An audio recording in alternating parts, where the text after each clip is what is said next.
চট্টগ্রামের বৃহত্তর ফলের আড়ত ফলমন্ডির মূল ফটকত অবস্থিত রেলওয়েমেন্স সিটি সেন্টারের হাজ দীর্ঘ 2 যুগ আগে শুরু হইল নানা জটিলতা অনিয়ম ও মামলা মোকদ্দমার হারণে দীর্ঘদিন ধরে এই প্রকল্প শেষ নয়। অবশেষে দীর্ঘদিনের এই জটিলতা নিরসনে 11 মার্চ সংশ্লিষ্ট বেগুনের বইরে বৈঠকের মাধ্যমে উগ্র আপসত পৌঁছায়।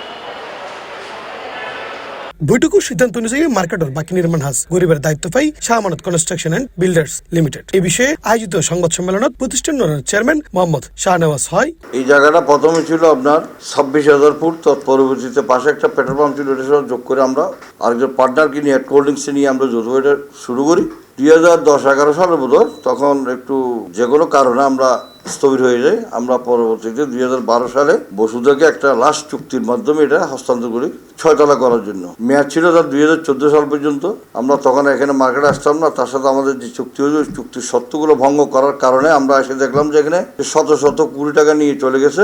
দোকান বরাদ্দ দিয়েছেন এবং বুকিং দিয়েছেন, কাউকে দোকানও দেয় নাই, বুকিংয়ের টাকাও ফেরত দেয়নি। এই অবস্থায় বিভিন্ন মামলা মোকদ্দমা শুরু। যেহেতু আমি প্রথম ডেভেলপার রিয়েল এস্টেট প্রাইভেট সিন্ডিকেটের এমডি, আমার বিরুদ্ধে অনেক মামলা হলো।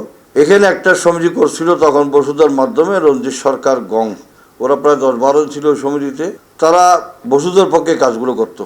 পরবর্তী ওরা আমাদের সাথে মামলা মোকদ্দমা শুরু করে দেওয়ার পরে লাস্টে গত কয়েকদিন আগে আমাদের তাদের সাথে একটা বোঝাপড়া হয় এবং তাদের দায়িত্ব আমরা গ্রহণ করি এবং আমাদের দায়িত্বের মধ্যে আমরা এখানে যারা দোকানদাররা আছি আমরা সবাই ভাগাভাগি করে নিয়ে আমরা কাজ শুরু করছি। এখন এখানে প্রশ্ন হচ্ছে যে এই বসুধা কর্তৃক যে 600-700 দোকান বুকিং দেওয়া হয়েছিল তাদের মধ্যে 50% দোকান তারা পেয়েছেন, বাকিগুলোর কোনো হদিশও আমরা পাচ্ছি না। লোকগুলোর কাছে আমরা রেজিস্টার ডাকের মাধ্যমে চিঠিপত্র দিয়েছি, কিছু চিঠি আসছে আর কিছু চিঠি এখনো ফেরত আসে নাই। এছাড়াও উক্ত সংবাদ সম্মেলনে তারা উপস্থিত আছেন Shah Amanat construction and builders লিমিটেডের প্রকল্প পরিচালক নাজিম উদ্দিন ও পরিচালক সাদাত হোসেন আসিফ। এই মার্কেটে যারা দোয়ান বরাদ্দ দিয়ে কিংবা কিন্নি তারা আগামী 15 এপ্রিলের মধ্যে যোগাযোগ করে তারা দোয়ান বুঝে লেভেলেও জানানো হয় উক্ত সংবাদ সম্মেলন। আমি এই বসুধা বিল্ডার্স লিমিটেডের রেলওয়ে সিটি সেন্টারের গ্রাহকদের কাছে অনুরোধ করতেছি, যারা এখানে দোকান বুকিং দিয়েছিলেন, দোকান নিয়েছিলেন, তারা আমাদের সাথে আগামী 2026 এপ্রিলের মধ্যে যোগাযোগ করে আপনাদের দোকান বুঝে নেন। পাওনা টাকা থাকলে দেন,